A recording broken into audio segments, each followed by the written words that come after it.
Muy buenos días, muy buenas tardes, en función de donde estén. Bienvenidos a la Cátedra de Cultura Jurídica de la Universidad de Girona y a este curso sobre estándares de prueba y debido proceso. Empezamos un curso de 5 semanas, de 5 sesiones, 4 horas de clase cada una de las sesiones, 20 horas en total, sobre un tema que es, en buena parte, también un gran desconocido en nuestra cultura jurídica. Un tema prácticamente no tratado en la legislación, escasamente tratado en la jurisprudencia, escasamente tratado en la bibliografía sobre cuestiones probatorias, pero que en estos últimos años ha tomado un vuelo, creo, afortunadamente, importante, y espero que lo vaya tomando cada vez más. Desde luego, el hecho de que más de 1000 personas hayan querido cursar este programa, se hayan inscrito para cursar este curso, es no solo una grandísima satisfacción y una gran responsabilidad personal, sino también un síntoma, y creo que esto es lo más importante, del interés que este tema está generando en nuestra cultura jurídica. Espero que sea un interés que siga creciendo, un interés que empiece a reflejarse también en nuestras legislaciones, un interés y un análisis que empiece a reflejarse cada vez más también en nuestra jurisprudencia. Así que vamos a empezar. Quiero antes de esto, antes propiamente de iniciar la explicación de esta primera cápsula, hacer algún agradecimiento. Un agradecimiento, desde luego, a todo el equipo de la Cátedra de Cultura Jurídica que trabaja con nosotros y que ha sido un apoyo fundamental para llevar adelante este curso. Un agradecimiento también a la Fundación de la Universidad de Girona, que nos ha ayudado en toda la parte académica, digamos, de inscripción, de matrícula, etc. Y un agradecimiento a Lexon Films, que son los técnicos que nos ayudan a que hoy podamos dirigirnos a ustedes y que trabajan siempre con nosotros. Y desde luego también, y no quiero dejarlo tampoco ahora, un agradecimiento a Carmen Vázquez, que fue quien tuvo la idea de organizar este curso, de poner en marcha este programa, y hoy a Alejo Giles, compañero también en nuestro grupo, que nos apoyará con la gestión de los debates y de las preguntas. Así que vamos allá. Vamos allá intentando entender cuáles son los presupuestos de este tema de los estándares de prueba. ¿Por qué este tema aparece hoy y es de la absoluta necesidad abordarlo? La primera cuestión que tenemos que entender es el objetivo de la institución probatoria en todo procedimiento administrativo, procedimiento judicial, la institución probatoria en el ámbito del derecho. En cualquier ámbito, en cualquier jurisdicción civil, penal, administrativa, laboral, militar, de familia, etcétera, etcétera, la que fuere, agraria, la que fuere, en cualquiera, siempre y en todo caso, el objetivo institucional de la actividad probatoria es la averiguación de la verdad. Ese objetivo es inescindible, es estructural, es ineliminable. Para eso sirve la prueba en el proceso, para eso queremos la prueba en el proceso, básicamente porque sin ese objetivo y sin la averiguación de la verdad, el proceso no puede funcionar, o mejor dicho, el derecho no puede funcionar como un mecanismo de motivación de la conducta. Por tanto, necesita de esa averiguación de la verdad. Esto no supone, por supuesto, que siempre estemos dispuestos a averiguar la verdad en todo caso y de cualquier modo, a toda costa. Evidentemente que no. También en otras disciplinas, como puede ser, por ejemplo, la medicina diagnóstica, es un presupuesto estructural de esa actividad la necesidad de averiguar la verdad, en ese caso sobre qué enfermedad o qué patología pueda tener un paciente. Sin eso, sin ese objetivo, no tendría sentido la propia medicina diagnóstica, no tendría sentido la actividad probatoria que realizan los médicos y las médicas para averiguar las enfermedades de sus pacientes y para diagnosticar a sus pacientes. Pero, por supuesto, también, en el caso de la medicina, esa averiguación de la verdad no es a toda costa. No es a toda costa, no pueden hacer pruebas que no hayan autorizado sus pacientes, que respecto de las que no hayan dado el consentimiento. A veces no pueden hacer pruebas por limitaciones materiales, por limitaciones de recursos, porque en el hospital donde hay que atender a ese paciente no hay determinados instrumentos o determinadas posibilidades diagnósticas, etcétera, etcétera. Por limitaciones de recursos, exactamente del coste económico, porque ciertas pruebas pueden ser muy caras y no se tiene la disponibilidad para realizarlas. Las razones pueden ser muy variadas, pero resulta que la averiguación de la verdad no es tampoco en ese ámbito a toda costa. Sucede en general en nuestra vida ordinaria. Tenemos objetivos personales, pero esos objetivos personales pueden entrar en conflicto con otros objetivos que también tenemos en nuestra vida ordinaria, en nuestra vida personal, y a veces cuando entran en conflicto pues hay que priorizar alguno de ellos. Y el no priorizado no deja de ser un objetivo que tenemos, simplemente a los efectos de esa actividad, a los efectos de ese caso concreto, a los efectos de ese día, no ha sido priorizado y ha sido priorizado otro. Lo mismo sucede con la averiguación de la verdad en el proceso judicial. En el caso del proceso judicial, la averiguación de la verdad es una precondición imprescindible, necesaria, seguramente no suficiente, para la corrección de la aplicación del derecho en el proceso. Y a su vez, para que el derecho mantenga su capacidad motivadora de la conducta hacia la sociedad.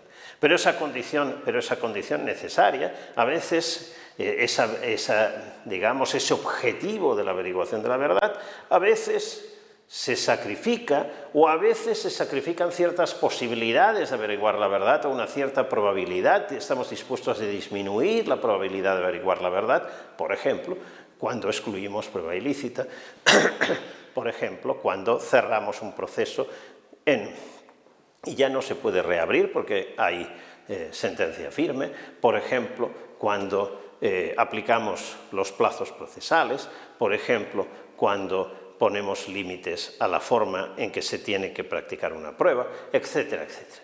Por tanto, el objetivo estructural es, y no puede ser otro que la averiguación de la verdad, pero hay otros objetivos en el proceso y en el derecho que a veces entran en conflicto. Bien, dejemos esto aquí, aunque por supuesto si quieren volveremos sobre ello en el debate, pero el siguiente paso imprescindible es entender qué entendemos por verdad. Los juristas hemos sido bastante promiscuos con la noción de verdad y nos hemos inventado verdades por todas partes, y hay verdad procesal, verdad material, verdad judicial, verdad formal, etcétera, etcétera, y la material. Bien, aquí cuando hablamos de verdad lo que estamos diciendo es que aquello que se afirma como verdadero es verdadero si, solo si, se corresponde con lo que ha sucedido en el mundo.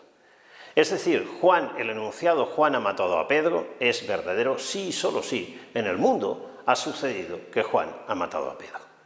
No si el juez lo dice, no si lo dice una parte, no si lo dice la otra, no si lo dice un perito, sino si ha sucedido en el mundo que Juan ha matado a Pedro. De este modo, entonces, la verdad como correspondencia es una sola. Es una sola, no hay mi verdad, su verdad, la verdad de una parte, la verdad de la otra o la verdad del juez. Es la verdad en el sentido de la correspondencia con lo sucedido en el mundo.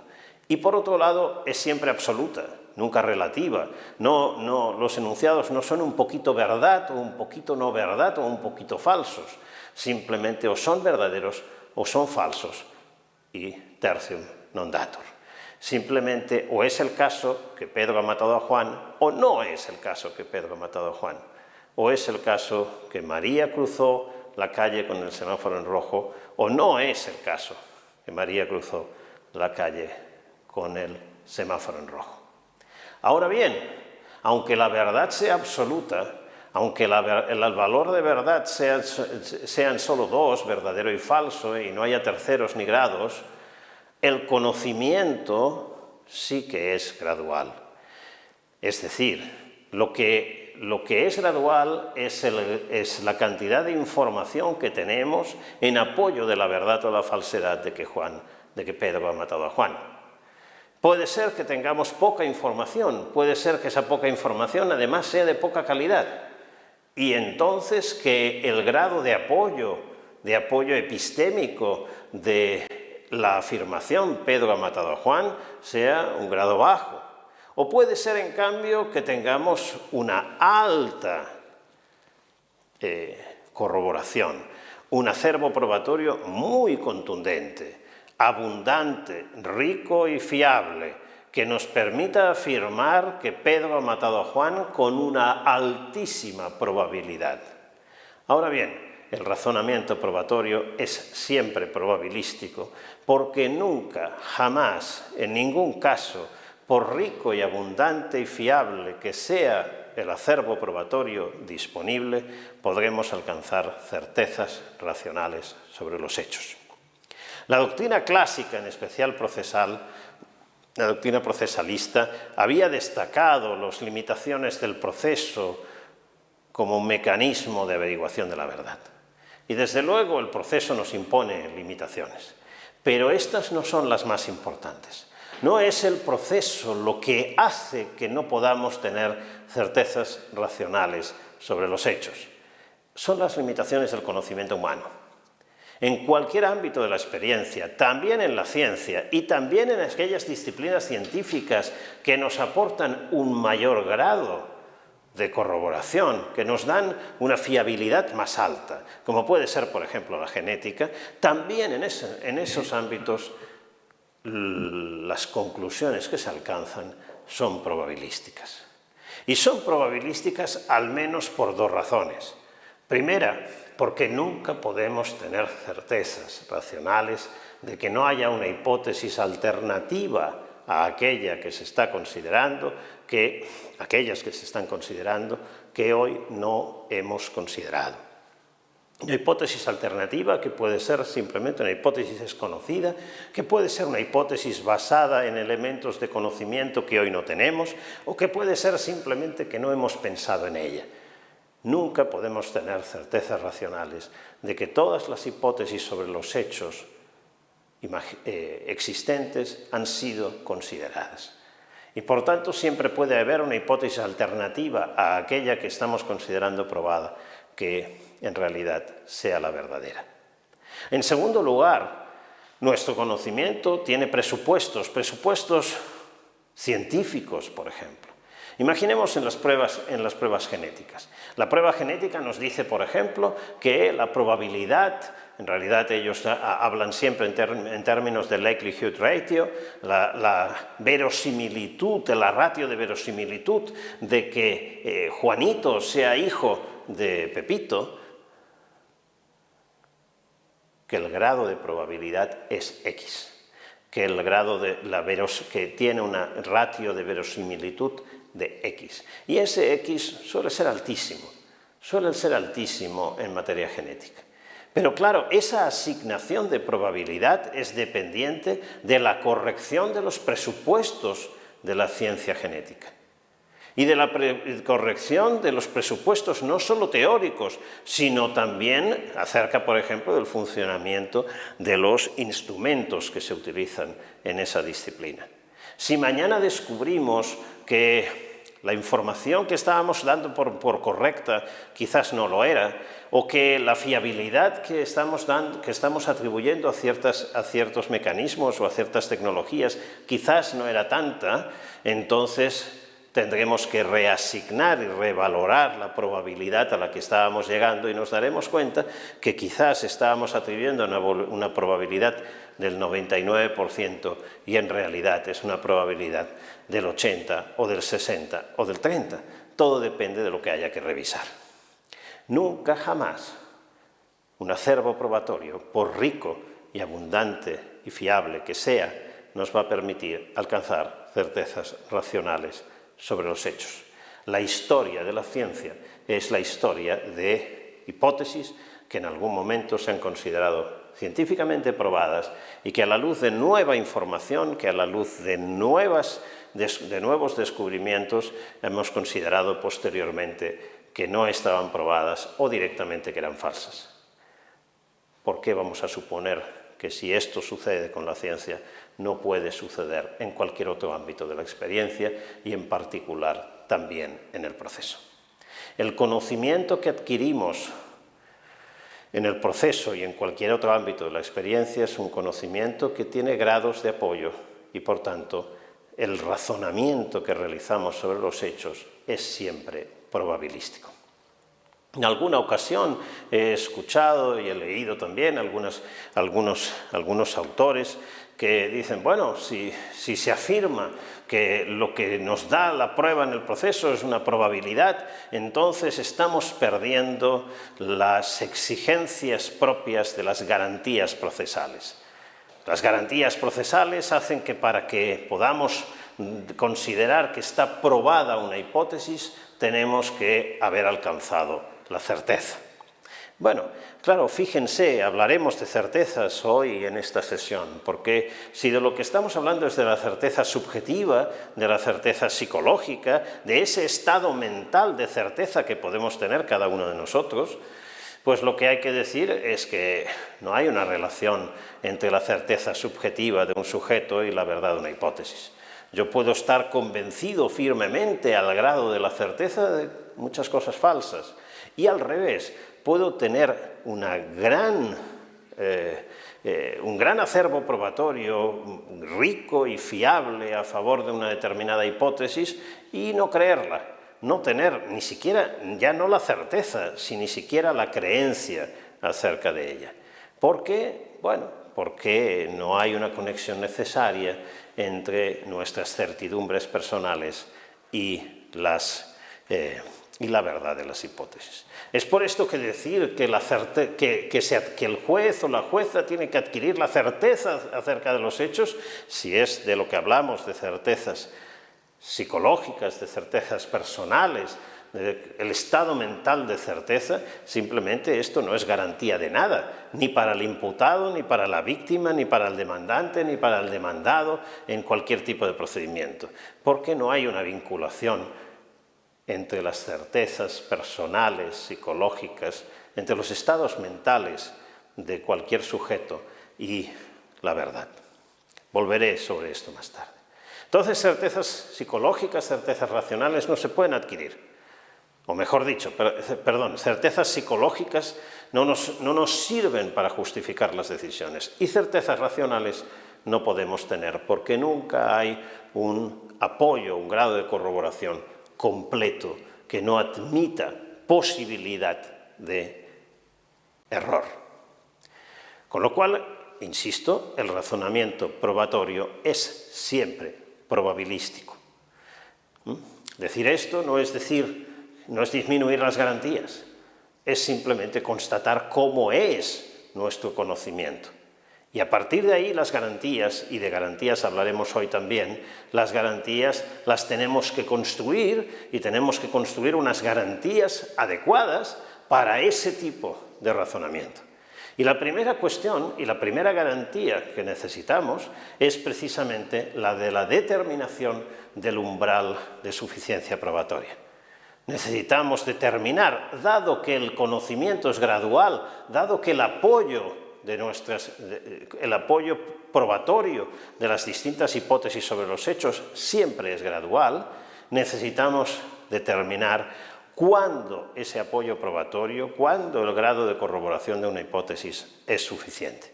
Necesitamos determinar, pues, un umbral de suficiencia probatoria.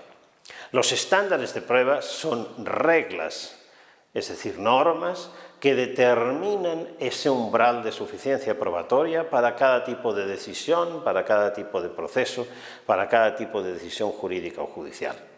Un estándar de prueba es, pues, una regla, y una regla que predetermina, refiriéndose a tipos de casos, es decir, a una clase de casos y a un determinado tipo de decisión, que predetermina cómo y cuándo consideraremos que la prueba es suficiente.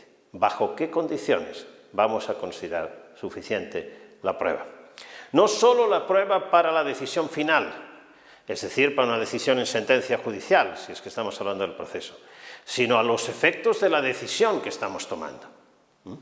¿Cuál es esa decisión que estamos tomando? Puede ser simplemente una medida investigativa, intrusiva, la entrada en domicilio,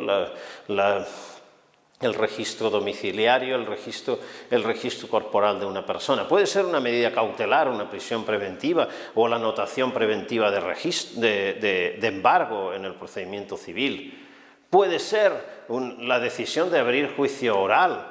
Puede ser, evidentemente, la condena. En cualquiera de esas situaciones tenemos que tomar decisiones sobre la base de las pruebas.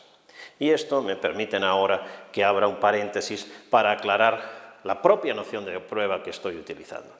Fíjense que cuando vamos a nuestros códigos procesales, a veces se distinguen distintos tipos de elementos de juicio y se habla, por ejemplo, de datos de prueba, se habla también de pruebas y se distingue estas de las otras en función, por ejemplo, de si han sido practicadas en juicio o no han sido aún practicadas en juicio. En otros casos se distingue entre indicios o pruebas indirectas y pruebas o pruebas directas. En este caso, en función de si la prueba versa o no versa sobre el hecho directamente principal a probar, o bien, en cambio, sobre otros hechos a partir de los cuales se puedan hacer inferencias hacia el hecho principal. Pues bien, en este curso, en general en toda mi producción, cuando yo hablo de pruebas, hablo de cualquiera de estas cosas sin distinción. Entre otras cosas porque estimo que son distinciones tremendamente inútiles, que de hecho podríamos prescindir de ellas y haríamos muy bien en prescindir de ellas. Nuestros códigos a veces se refieren a ellas y esto hace que tengamos que utilizarlas en el uso práctico. Pero no hay que olvidar lo fundamental. Por ejemplo, sea un dato de prueba, sea una prueba, lo que tenemos es información probatoria acerca de los hechos ocurridos. Cuando la Fiscalía, al inicio de la investigación, a los efectos, por ejemplo, de decidir sobre la imputación, sobre la formalización de la acusación, sobre la vinculación en proceso, se llame como se llame en cada uno de los países, cuando la Fiscalía presenta sus datos de prueba, lo que está presentando es la información probatoria disponible a los efectos de fundar la pretensión que está presentando o que está requiriendo. Bueno, esa información probatoria, esa información sobre los hechos, son pruebas. Desde el punto de vista epistemológico no hay diferencia, por más que en cambio nuestros códigos hagan diferencias. Bueno, llamémoslos datos de prueba, pero entonces vamos a necesitar un estándar de datos de prueba. Es decir, un estándar que me diga cuándo los datos de prueba son suficientes, cuándo la información probatoria en ese estadio es suficiente, por ejemplo, para vincular a proceso. No nos hagamos problemas con los nombres, simplemente el problema es exactamente el mismo en cualquiera de las decisiones que tenemos que tomar durante el proceso. La concepción racionalista de la prueba ha tenido un desarrollo importantísimo en estos últimos 30 años. Yo, si me permiten, solo por poner dos ejemplos, dos hitos casi fundacionales en nuestra cultura jurídica, en este crecimiento de la concepción racionalista de la prueba, pues permítanme señalar la obra de Michele Tarufo y en particular su libro principal, en mi opinión, La prueba de los hechos, que se publicó originalmente en italiano en el año 1992, o los hechos en el derecho de Marina Gascón, que cumple ya 25 años también. Esas obras han tenido un papel fundamental, en mi opinión, en la constitución y en el desarrollo de la concepción racionalista de la prueba en nuestra cultura jurídica de los países de habla hispana y no solo, de habla italiana, de habla portuguesa, etc. La cultura jurídica, digamos, latina. Pero hay un déficit, en mi opinión, en esta construcción. Hemos ido construyendo una bóveda a la que nos falta todavía lo que en las iglesias románicas llaman la clave de bóveda. Eso es la piedra central de la bóveda. Esa piedra que en realidad soporta toda la bóveda y sin la cual, si esa piedra no está, se cae la bóveda. En mi opinión, la concepción racionalista de la prueba colapsa si no disponemos de estándares de prueba que nos permitan determinar cuándo se puede entender que hay prueba suficiente y, por tanto, que un hecho está probado. De nada sirve todo lo que construimos primero acerca de una manera racional de practicar, de admitir la prueba, criterios racionales para practicar mejor la prueba a la luz de poder averiguar la verdad, criterios racionales para la valoración de la prueba. Si al final, respecto de la suficiencia probatoria, acabáramos diciendo, bueno, la prueba es suficiente cuando al juez le parezca que es suficiente. Bueno, ¿qué tipo de garantías hemos armado, qué tipo de construcción hemos hecho que acaba terminando en una atribución de discrecionalidad / arbitrariedad tan grande al juzgador sobre los hechos? No tendría sentido una cosa sin la otra. Una construcción parecida es la que podemos hacer, por ejemplo, de la noción del derecho a la prueba. Cuando Michele Tarufo pensaba en el derecho a la prueba, fíjense, él decía, bueno, todo empieza con la proposición de prueba, es decir, tenemos el derecho a proponer y a que sean admitidas todas las pruebas que dispongamos para poder sostener nuestras pretensiones en el proceso, siempre que esas pruebas, por supuesto, sean relevantes. Pero claro, esto no serviría de nada, sería una especie de derecho de papel, un derecho fútil, si no tuviéramos también el derecho a que esas pruebas sean practicadas, al menos aquellas pruebas que se practican, las pruebas personales. Nada me sirve que me admitan un testigo si después la prueba testifical no se practica. Y a su vez, de nada serviría que sea practicada si después no es valorada racionalmente. ¿Para qué queremos llegar al proceso con las pruebas que tenemos a disposición? ¿Para qué queremos practicarlas si no tuviéramos también una valoración racional de la prueba?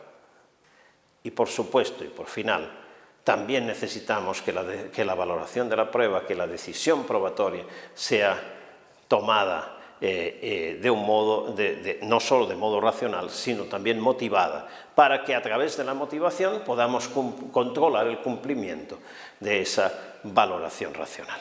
Todo esto no puede funcionar, todo esto no sirve de nada, si no tenemos también aquí una respuesta a cuándo hay prueba suficiente, porque esto es parte de lo que hay que motivar. No se trata solo de valorar la prueba racionalmente, también se trata de poder predecir cuál es el umbral de suficiencia probatoria que hay que alcanzar y poder comprobar y controlar si ese umbral se ha alcanzado y si la decisión judicial es correcta porque ha aplicado correctamente el umbral predeterminado. Sin esto, tampoco el derecho a la prueba nos acaba funcionando. Y es en ese sentido que digo, puede afirmarse que los estándares de prueba son la clave de bóveda de la concepción racionalista de la prueba. Sin embargo, en la cultura romano-germánica, es decir, en nuestra cultura jurídica, ha habido tradicionalmente un abandono completo del tema de los estándares de prueba. De hecho, incluso el propio concepto de estándar de prueba no aparece en las legislaciones, no aparece en los manuales de derecho procesal, no aparece en los estudios sobre justificación de las decisiones judiciales, etc. Lo ha abandonado, no ha tratado ese tema la teoría general de la prueba, me he referido a ello en estos minutos, pero tampoco lo ha hecho el garantismo procesal, pongamos como hito de esa doctrina, por ejemplo, a Luigi Ferrajoli y toda la fantástica elaboración doctrinal que ha realizado, o el garantismo penal, digo, con Luigi Ferrajoli a la cabeza, o el garantismo procesal, pudiendo, por poner ahí un nombre también, mencionar a Alvarado Belloso. Claro, en esos distintos modos de entender las garantías penales, las garantías procesales, tampoco se ha abordado, porque en general no se ha abordado las reglas y las garantías referidas a la decisión. Esas doctrinas se han fijado mucho más en las garantías in itinere durante el proceso judicial y han, en mi opinión, descuidado o no tratado con suficiente cuidado las garantías respecto de las decisiones. Y por tanto, también ahí tenemos esa laguna a la que me venía refiriendo. Sin embargo, en cambio, sin estándares de prueba, no hay forma ni siquiera de aplicar otras reglas de decisión probatoria. Es reglas de decisión probatoria que, como veremos, son fundamentalmente las cargas de la prueba, las presunciones y los estándares de prueba. Pero esos tres tipos de reglas que regulan la decisión probatoria no están en plano de igualdad, porque las presunciones y las cargas presuponen los estándares de prueba. Una carga de la prueba en el sentido objetivo responde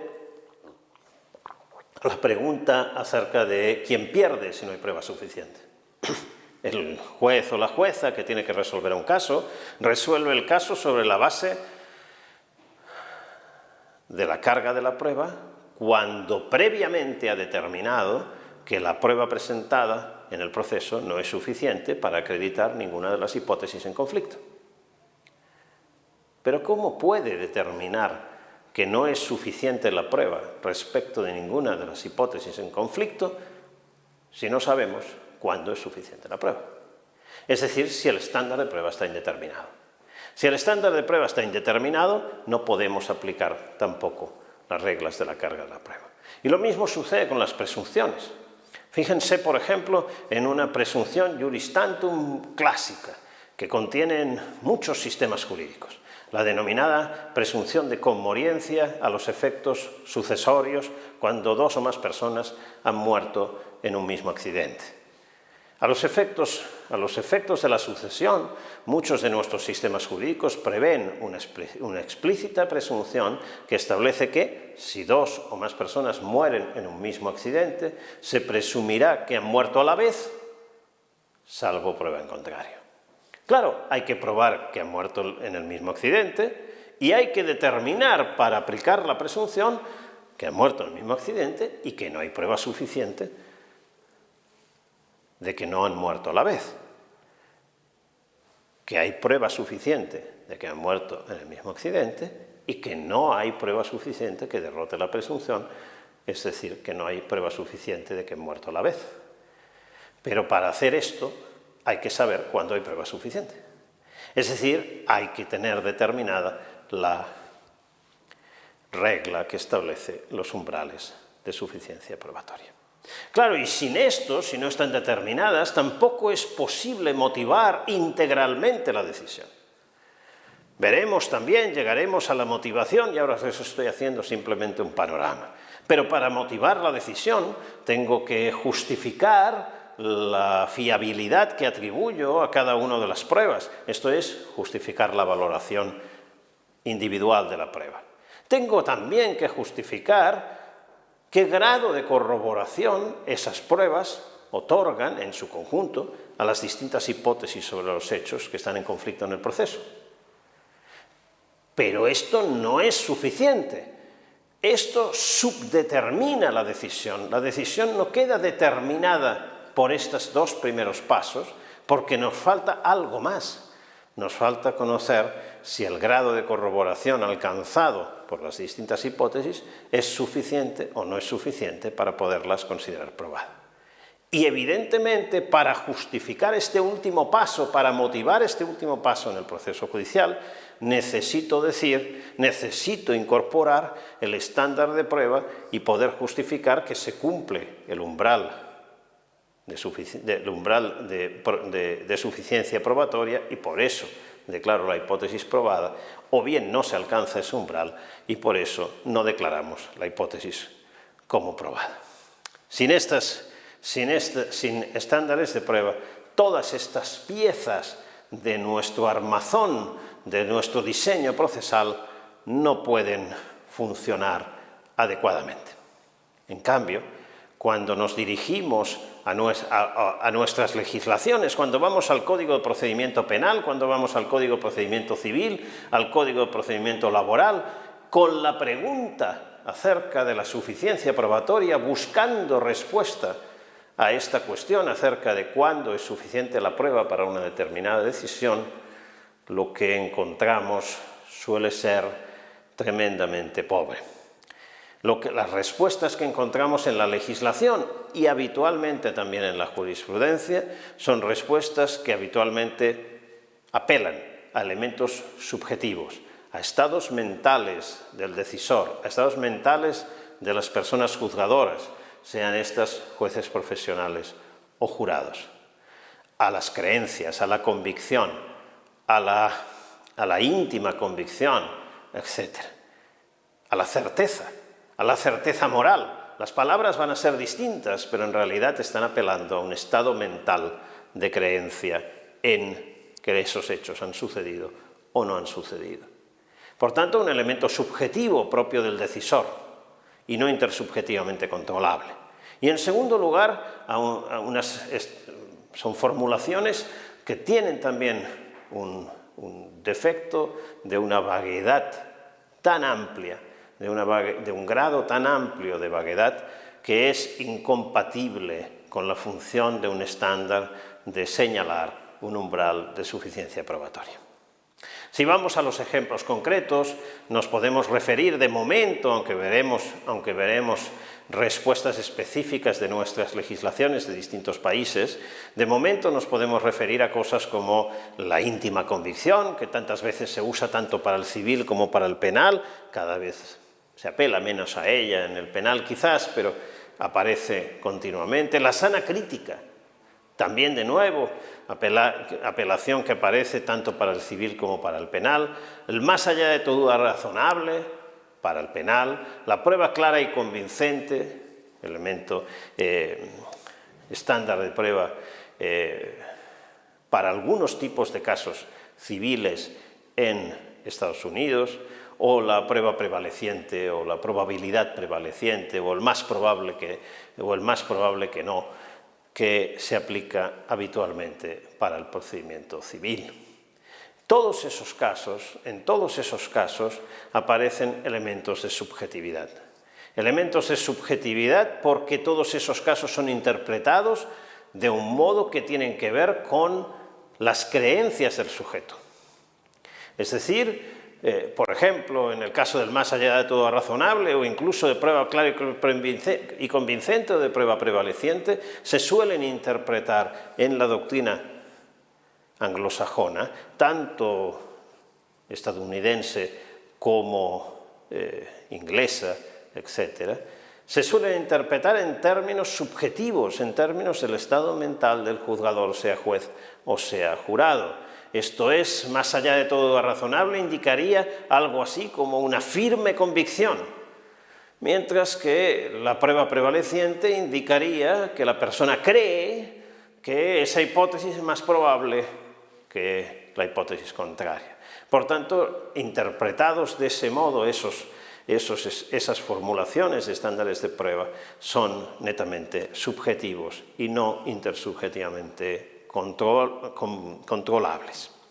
La prueba prevaleciente, por otra parte, parece presuponer que la probabilidad es matemática. Y lo parece presuponer por las razones que explicaremos también durante el curso, en términos no tanto de que no se le pueda dar una lectura no matemática, sino que habitualmente, como se suele tratar especialmente por la doctrina anglosajona, presupone el denominado principio de complementariedad. Esto es que la probabilidad de una hipótesis más la probabilidad de la hipótesis contraria, de su negación, es 1, donde 1 es la certeza y la probabilidad de una hipótesis más la contraria es 1. ¿Qué quiere decir esto? Quiere decir que si la probabilidad de que Pedro matara a Juan es del 60%, entonces necesariamente la probabilidad de que no matara a Juan es del 40%. Y si la probabilidad fuera del 75%, la de que no lo mató sería del 25%, y así sucesivamente en dos vasos comunicantes que se mueven siempre a la vez. El punto de partida, el punto de equilibrio, es el 50%. Por eso se entiende que una hipótesis está probada si supera el 50% y por tanto ya es más probable que su contraria. Claro, Pero esta es la estructura propia, esta es una estructura propia de la probabilidad matemática. Cuando en cambio nos vamos a tipos de probabilidad lógica o inductiva, también llamada baconiana, en ese concepto de la probabilidad que creo es el aplicable, el que da cuenta del razonamiento probatorio en el proceso judicial, de forma general, y ahí, desde luego, habrá que hacer sus excepciones en el caso en que la hipótesis a probar sea en sí misma una hipótesis, por ejemplo, estadística, y entonces el tipo de probabilidad va a ser también estadística, pero de forma general y para los hechos individuales, el razonamiento probatorio tiene una estructura de probabilidad lógica o de probabilidad inductiva o de probabilidad baconiana. Y en ese tipo de probabilidad, el punto de partida no es el 0,5, el punto de partida es la nada. Es decir, cuando ninguna de las hipótesis tiene a su favor ni un solo elemento de juicio, ni una sola prueba a su favor. Cuando hay una falta total de información.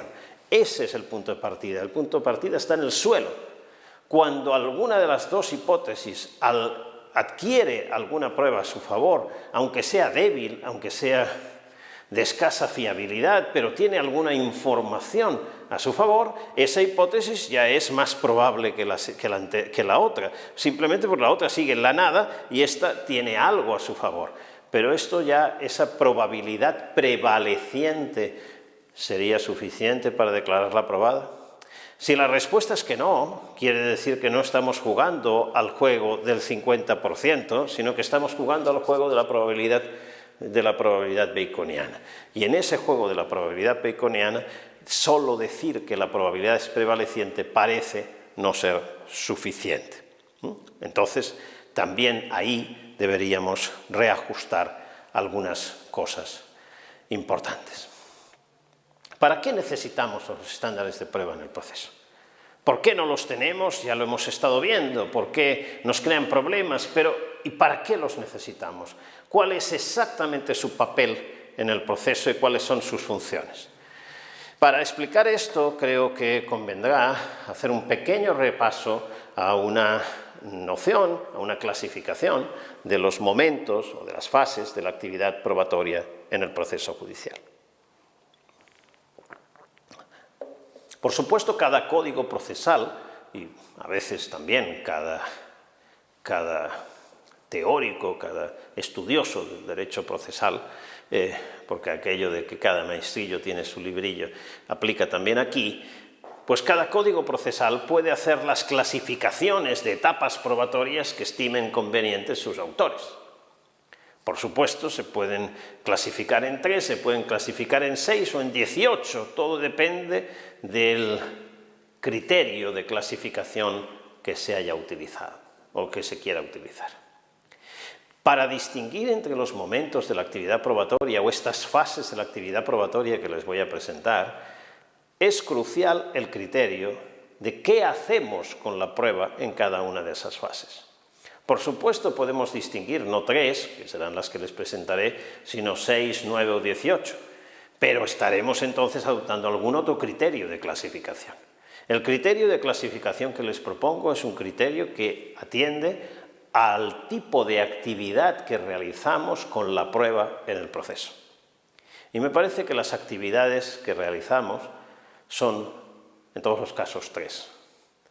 El primer momento, la primera fase, es el momento de la conformación del conjunto de elementos de juicio. En la conformación del conjunto de elementos de juicio lo que estamos haciendo es allegar información, llevar información al proceso para después poder decidir. Llevamos pruebas al proceso y esas pruebas las llevamos a través de la proposición de prueba que realicen las partes, a través con el filtro de la admisión de prueba que realice el juez, con el debate sobre la admisión de prueba, quizás con la posibilidad de que el juez indique lagunas probatorias, la oportunidad de que las partes presenten nuevas pruebas, quizás con la posibilidad de que el juez ordene de oficio la práctica o la incorporación de pruebas que no han sido solicitadas por las partes. En todos esos casos, en todas esas situaciones, lo que está pasando es que tomamos decisiones y realizamos acciones para llevar pruebas al proceso judicial, para allegar información al proceso. Y después de esto, practicamos la prueba en aquellos casos en que tiene sentido decir que se practica. Es decir, se practica la prueba, básicamente se practican las pruebas personales, las pruebas testificales, las pruebas periciales. Difícilmente tiene sentido decir, por ejemplo, que se practica la prueba documental, aunque por supuesto se puede poner el play a un vídeo que se haya presentado como prueba documental a un proceso y transmitirlo en la audiencia, o se puede oralizar un documento y alguien leer su contenido, pero creo que no tiene sentido hablar de práctica de la prueba propiamente en esos casos, porque esa actividad, por ejemplo, de oralizar un documento no añade nada, no nos da una información adicional respecto de la que ya nos daba el documento mismo que había sido incorporado como prueba al proceso. Y por tanto, creo que no tiene sentido ahí hablar de prueba, de práctica de la prueba. Pero en respecto de las pruebas personales y de las pruebas periciales, evidentemente sí. Y evidentemente hay que entender que la práctica de la prueba sirve para llegar información al proceso, porque esa prueba pericial o esa prueba testifical, aún sin practicar, ya nos daba información, pero es como un melón sin abrir. Nos da información, por supuesto, sobre su olor, sobre su madurez, pero cuando abro el melón, lo corto y lo cato, tengo más información sobre esa fruta. Bueno, pues de la misma manera, si tengo una prueba testifical, si yo sé que esa persona es presentada como testigo presencial de un accidente de tráfico, que va a acreditar que el accidente se produjo de determinado modo, porque así lo justificó la parte que propuso el testigo, tengo ya información sobre esa prueba. Pero evidentemente cuando viene el testigo al proceso, cuando viene y declara en audiencia y es interrogado por quien lo propuso y también en contrainterrogatorio por la parte contraria, acabo teniendo una información más completa de lo que ese testigo vio o dejó de ver. Por tanto, la información, estamos en esta primera etapa, en este primer momento, recaudando información. Concluido este primer momento, vamos a tener que valorar esa información, es decir, valorar la prueba. Las personas juzgadoras tienen que valorar la prueba, y esa valoración de la prueba tiene al menos dos etapas, dos subetapas. Una valoración individual de la prueba, en la que lo que se realiza es una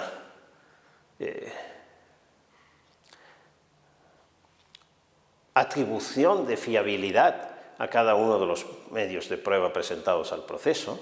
Valorar individualmente la prueba quiere decir atribuir fiabilidad, grados de fiabilidad, determinar cuál es el grado de fiabilidad de esta prueba testifical, de esta prueba pericial, de esta prueba documental, etcétera, etcétera.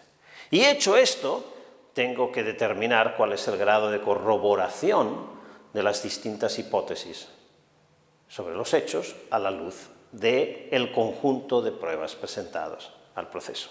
Y esta es la valoración de conjunto. Ahora bien, fíjense, un conjunto de jueces, un grupo de jueces o de juezas, magistrados o magistradas, que conforman un órgano colegiado, un tribunal, 3 magistrados o magistradas que tienen que tomar una decisión sobre, por ejemplo, la condena del imputado. Puede que estén totalmente de acuerdo en la valoración individual de la prueba. No tienen desacuerdo alguno en su debate, en su deliberación, respecto de cuál es el grado de fiabilidad de cada una de las pruebas presentadas. Puede ser que también estén totalmente de acuerdo en la valoración de conjunto. No tienen en su deliberación desacuerdo alguno sobre qué grado de corroboración, en qué medida corroboran, en qué medida apoyan las pruebas en su conjunto, las distintas hipótesis en conflicto sobre los hechos, la hipótesis de la defensa y la hipótesis de la acusación, para simplificar. En cambio, estos jueces o estos magistrados o magistradas que acordaban completamente sobre la valoración individual y sobre la valoración de conjunto pueden discrepar sobre si ese grado de corroboración alcanzado es suficiente para condenar. Es decir, la discrepancia que tienen no es sobre la valoración de la prueba, es sobre cuál es el umbral de suficiencia.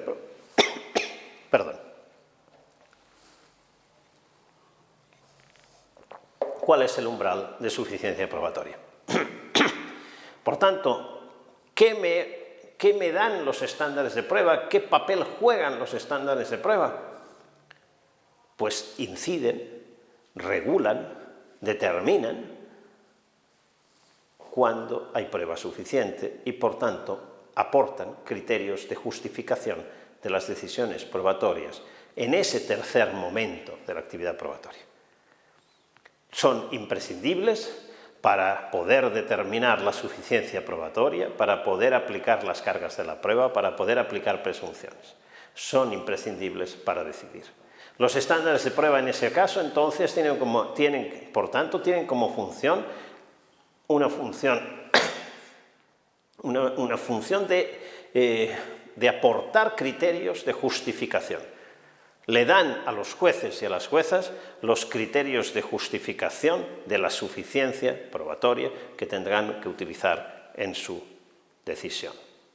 Pero cumplen también una función de garantía para las partes, porque las partes, como veremos también más adelante, gracias a poder conocer cuál es el grado de exigencia probatoria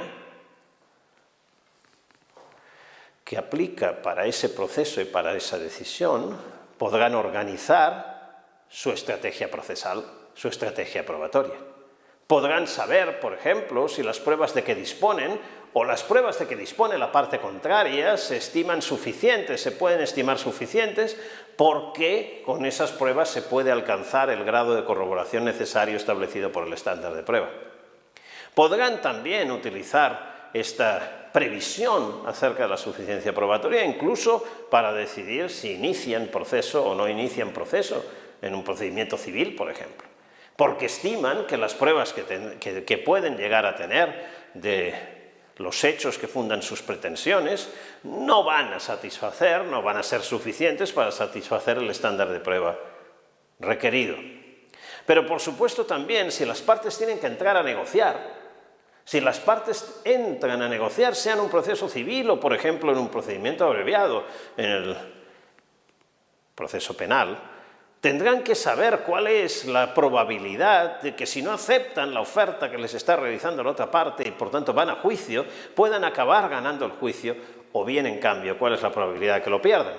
¿Y cómo van a poder hacer esas estimaciones de cuál es la probabilidad de que lo ganen o lo pierdan si, uno, no conocen cuáles son las pruebas disponibles, no solo suyas, sino también de la otra parte, y dos, no conocen cuándo, para ese tipo de procedimiento y decisión, la prueba se estima suficiente?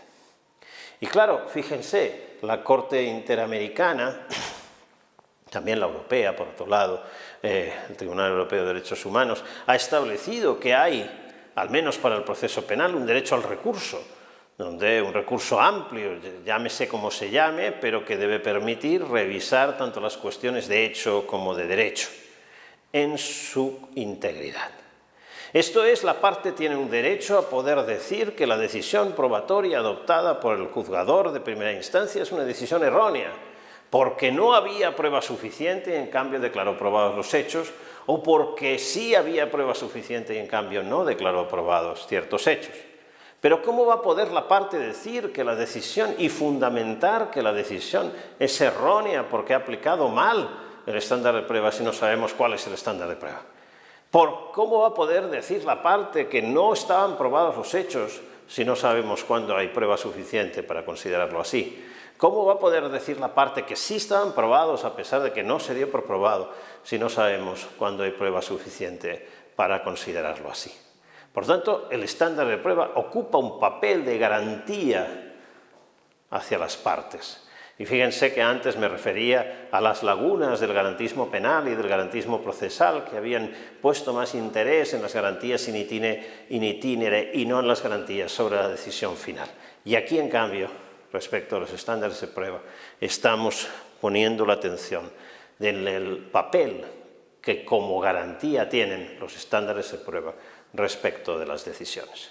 Pero tienen también los estándares de prueba una tercera función, una función relativa a la distribución del riesgo de error entre las partes.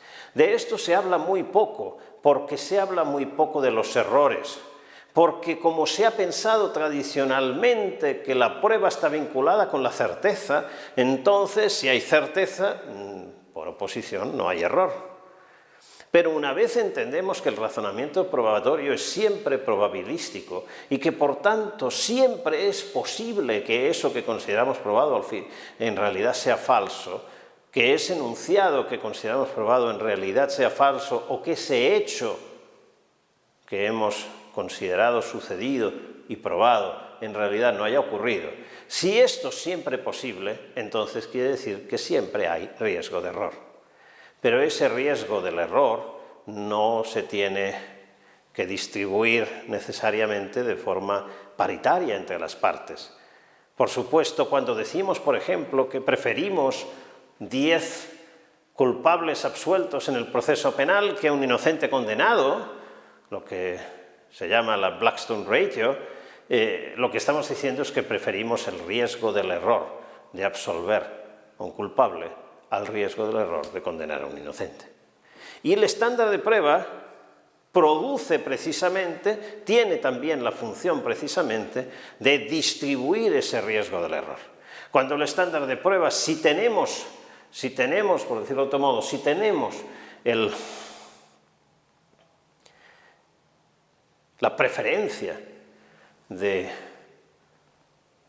cometer un error absolviendo a un culpable, que de cometer un error condenando a un inocente, entonces lo que tendremos que hacer es elevar el estándar de prueba respecto de la hipótesis de la culpabilidad. Es decir, exigir un grado de corroboración más alto de la hipótesis de culpabilidad para que proceda la condena. Porque exigiendo un estándar de prueba más alto, más elevado, más exigente, lo que estamos haciendo es menos probable que esa persona que acabamos condenando sea inocente. Es más difícil, en otros términos, que respecto a una persona inocente consigamos pruebas de cargo tan contundentes para satisfacer un estándar de prueba muy elevado. Pero al hacer esto más difícil, el estándar de prueba elevado lo que está haciendo es más fácil también, y ahí sí también funcionan como vasos comunicantes, lo que está haciendo es también más fácil que respecto de una persona culpable no alcancemos prueba suficiente y por tanto acabemos absolviéndola. El estándar de prueba, pues, tiene una función de distribución del riesgo del error del que hablaré especialmente la semana que viene. Bueno, pues si todo lo que les he explicado hasta aquí es correcto, pues parecería que necesitamos estándares de prueba para poder hacer funcionar con garantías nuestros sistemas procesales, nuestros sistemas probatorios. Pero no son pocos los autores, tampoco en nuestra órbita cultural, no son pocos los autores que han puesto objeciones, que han considerado que esta exigencia no es necesaria, que los estándares de prueba no son necesarios, que son inútiles, que son inconvenientes o que son imposibles de formular. Me referiré a algunos de ellos ofreciendo alguna respuesta somera a sus argumentos. Jordi Nieva, mi tocayo Jordi Nieva, ha considerado que los estándares de prueba, por un lado, son una reminiscencia del pasado especialmente del mundo anglosajón y vinculados a los juicios con jurado y además vinculada también con la prueba legal. Es decir, el estándar de prueba es un tipo de prueba legal y vinculada con un modo y un tipo de procedimiento que ya no es el nuestro en estos momentos.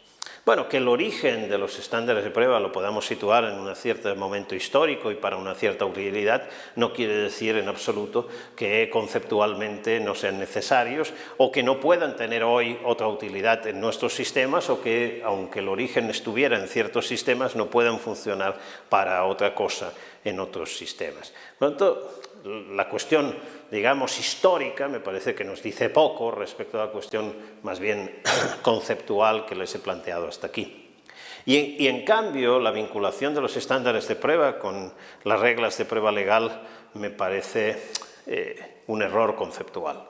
Me parece un error conceptual porque las reglas de prueba legal son reglas que funcionan, que funcionaban, y allá donde existen siguen funcionando, como mecanismos para impedir el razonamiento probatorio del juzgador. Cuando tengo una regla que me dice que si se dispone de un documento público habrá que dar por probado lo que en el documento conste respecto del negocio documentado, las partes del negocio y la fecha en que se realizó, lo que estamos haciendo es tener una regla que el juez va a poder aplicar sin necesidad de realizar un razonamiento propiamente probatorio, sino simplemente una subsunción.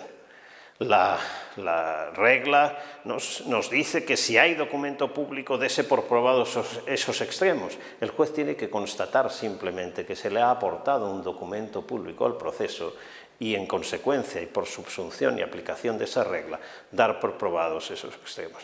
No hay razonamiento probatorio. La regla procesal, la regla del estándar de prueba sirve precisamente para evitar, para excluir el razonamiento probatorio del juez. En cambio, los estándares de prueba operan exactamente al revés, no excluyendo, sino presuponiendo y requiriendo el razonamiento probatorio del juez.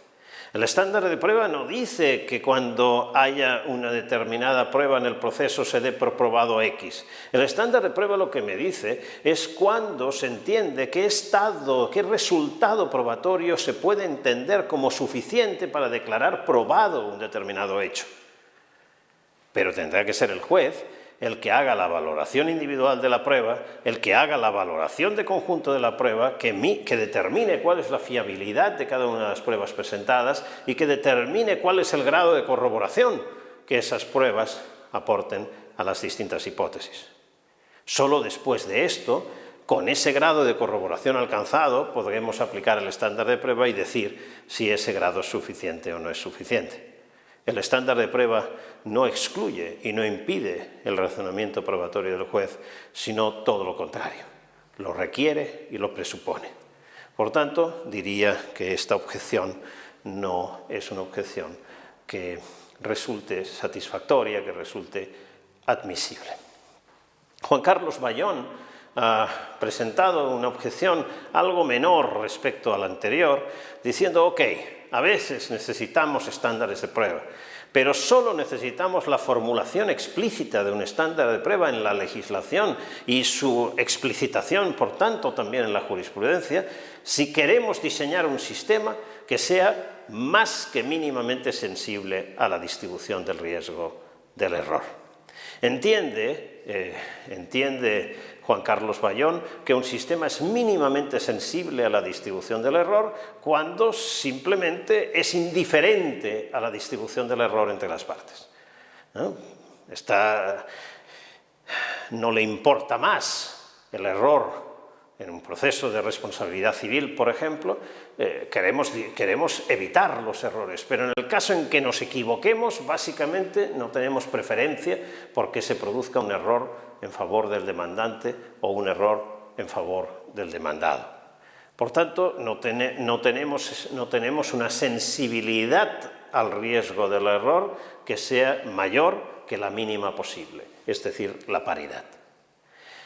Por tanto, entiende Juan Carlos Bayón que hay una especie de estándar por defecto que no hace falta formular, que proviene de la racionalidad epistemológica, que sería pues, el de la probabilidad prevaleciente. Cuando una hipótesis es más probable que otra, esa hipótesis, la más probable, está probada respecto de la anterior. Cuando esto es así, entonces no hace falta una explicitación de estándares de prueba.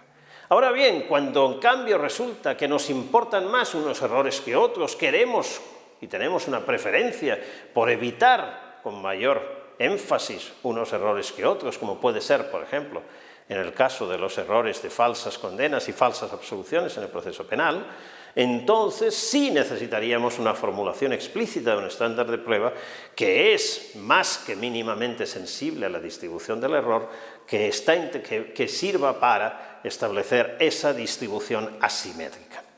Esta es la idea de Juan Carlos Bayón, que nos llevaría a no negar la necesidad de estándares de prueba, pero a limitarla a aquellos supuestos en los cuales tenemos preferencia, digamos, por algún tipo de error sobre otro o por maximizar las posibilidades de evitar un tipo de error sobre otro, y en cambio no necesitaríamos estándares de prueba cuando no tenemos esas preferencias.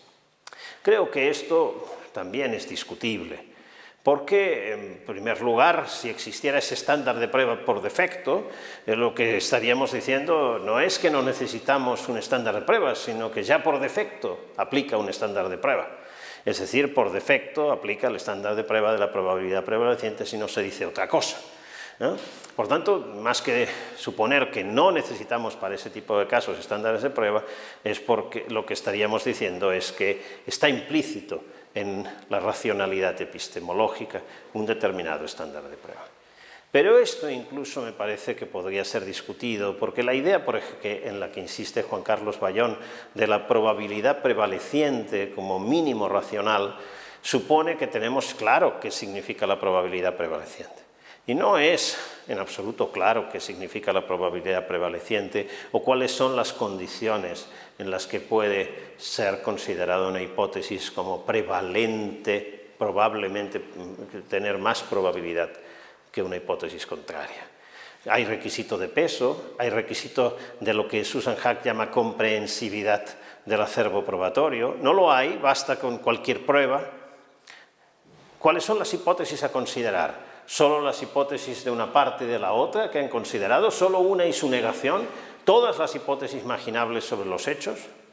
Bien, estas cosas, la respuesta a estas cuestiones nos darían, en realidad, estándares distintos o modos de entender distintos el estándar de la probabilidad prevaleciente.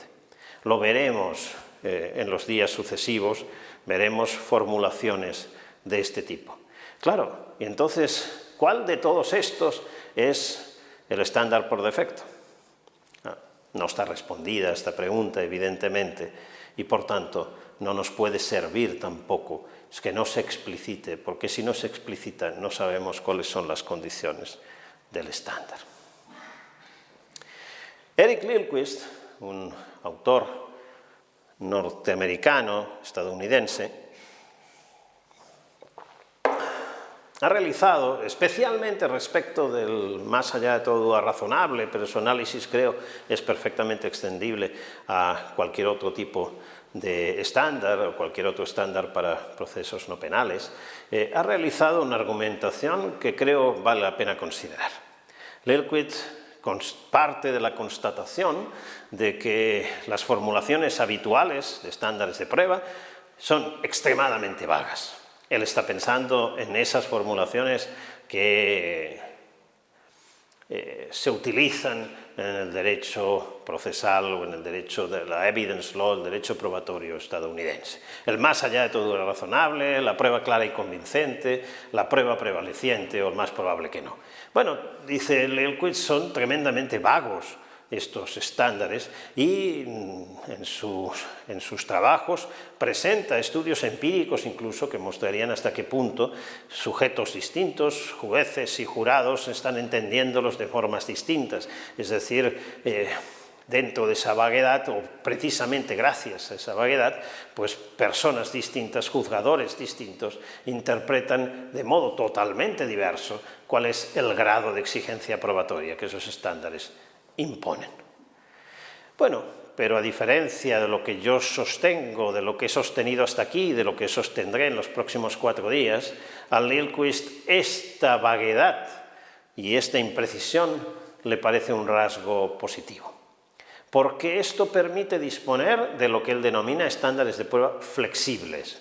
Flexibles porque pueden ser adaptados por los jurados o los jueces a las circunstancias del caso concreto. Cada caso concreto exigiría o recomendaría una distribución diversa del grado del riesgo del error entre las partes. Bueno, si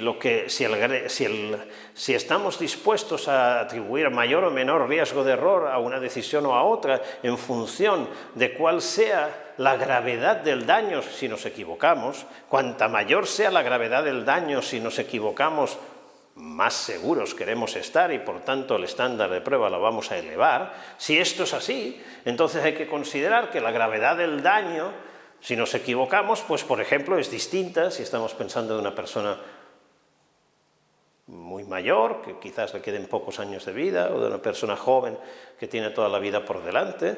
Si es un daño económico, si la persona es rica o la persona es pobre, si es un daño a la libertad personal, porque la condena es una condena privativa de libertad. Si esa persona es una persona que ya ha cometido diversos delitos, que ya ha estado unos cuantos tiempos en la cárcel, bueno, si nos equivocamos va a pasar un tiempo más, pero es muy distinto, por ejemplo, si se trata de un estudiante de universidad con la vida por delante, con grandes posibilidades de éxito personal y profesional y que nunca ha cometido un delito, o al menos nunca ha sido imputado por él, y que por tanto si a esa persona erróneamente la metemos en la cárcel, pues quizás le destruimos la vida, y en cambio al anterior no, aunque los dos estén siendo acusados o puedan ser acusados por el mismo delito. Cualquier regla, cualquier estándar de prueba sería entonces supra e infra incluyente respecto de la distribución del riesgo deseada. Porque ese estándar de prueba haría que se aplicaría a casos en los cuales, si consideramos las circunstancias del caso, quisiéramos no aplicarlas, y en cambio no se aplicaría a casos que en cambio sí quisiéramos aplicarla.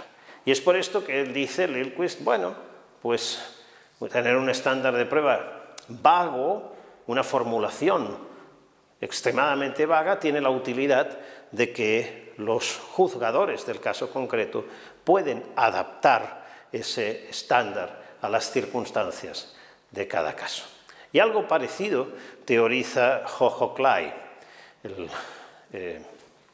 Jojo Clay nos propone, en su libro Philosophy of Evidence Law, nos propone aplicar tanto para el proceso civil como para el proceso penal, el que él denomina estándar de precaución, según el cual el juzgador de los hechos debería ser más exigente cuanto mayor sea el daño que su decisión pueda causar si resulta errónea. Es decir, incluso Jojo Clay sustituiría las formulaciones actuales, quitemos el beyond a reasonable doubt, quitemos el más allá de todo razonable, quitemos la probabilidad prevaleciente, quitemos todo y tengamos simplemente una formulación de el juez debe aplicar un estándar de precaución, esto es, debe exigir más prueba cuanto mayor sea el daño que su decisión puede causar si resulta errónea.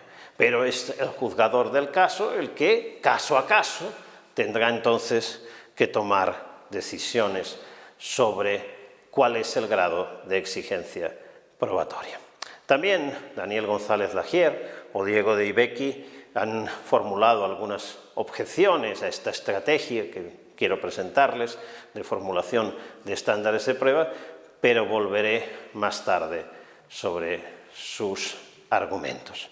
En resumen, y para terminar esta primera etapa, lo que quiero decirles es lo siguiente. La estrategia de Lillquist y Ho es una estrategia que supone, aunque no lo digan en esos términos, prescindir de estándares de prueba, negar la necesidad de estándares de prueba, atribuyendo a los juzgadores la discrecionalidad de decidir sobre la suficiencia probatoria. Veremos qué problemas tiene esto. El problema, en cambio, que señalaba Jordi Nieva es un problema de vinculación conceptual con la carga de la prueba, que, como les argumenté, creo que no se sostiene. Y el problema que señalaba, en cambio, Juan Carlos Bayón es que quizás no necesitamos estándares de prueba para todos los supuestos, sino solo para aquellos en los que tengamos una pretensión de distribución del riesgo probatorio más que mínimamente sensible. Esto es una pretensión de distribución no paritaria del riesgo probatorio. Según hemos visto también, creo que esta es una tesis equivocada porque ni sabemos bien qué es la probabilidad prevaleciente, ni es claro que este sea o pueda ser un estándar por defecto. En consecuencia, necesitamos formular estándares de prueba, necesitamos que estén formuladas en las legislaciones por razones que veremos también más adelante, y necesitamos que estén formulados estándares de prueba de un determinado modo, que la formulación de los estándares de prueba cumpla ciertos requisitos que vamos a denominar metodológicos para hacer posible el cumplimiento de sus funciones. Recuerden, una función heurística de aportar criterios de justificación de las decisiones probatorias a los juzgadores que tienen que utilizar esos criterios, una función de garantía y una función de distribución del riesgo del error. Si los criterios metodológicos, las exigencias metodológicas que les voy a presentar no se satisfacen, no se cumplen, entonces el estándar o eso que se haya formulado pretendiendo ser un estándar no cumpliría las funciones para las que queremos los estándares de prueba. Por tanto, necesitamos no solo que se formulen estándares de prueba en nuestras legislaciones, sino que además se formulen de un cierto modo preciso que permita cumplir esas funciones. ¿Cuál es ese modo preciso en que pueden cumplir esas funciones? Les voy a presentar 4 criterios metodológicos. Los 2 primeros criterios metodológicos tienen un papel distinto que los 2 siguientes. En mi opinión, si no se cumplen los primeros 2 criterios, ni siquiera podemos decir que eso que tenemos es un estándar de prueba.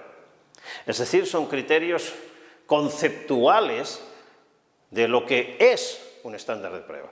Si esos criterios y esas exigencias no se cumplen, ni siquiera podemos decir que la regla que haya formulado el legislador expresa un estándar de prueba. Los 2 criterios subsiguientes, en cambio, son criterios de adecuación procesal de los estándares de prueba, del diseño procesal completo en el que los estándares de prueba se insertan.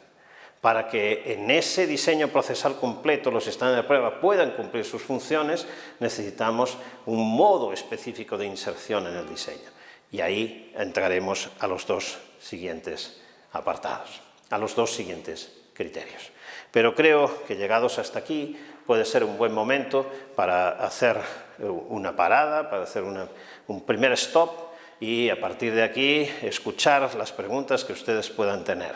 Les pediría, por favor, que intentemos que las preguntas que se formulen en cada bloque tengan que ver con lo explicado en ese bloque, porque si no, si se producen simplemente que vamos preguntando cuestiones que todavía están por explicar, entonces exige respuestas que desordenan de algún modo la explicación. Por tanto, estoy a su disposición, Alejo nos ayudará en la selección de las preguntas y les pasará también la voz para que puedan formular sus preguntas.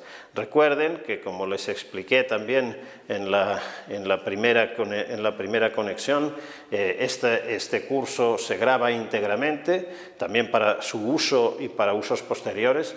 Este curso se graba íntegramente y, por tanto, su participación oral y en imagen y sonido supone implícitamente también su consentimiento a la grabación de sus preguntas.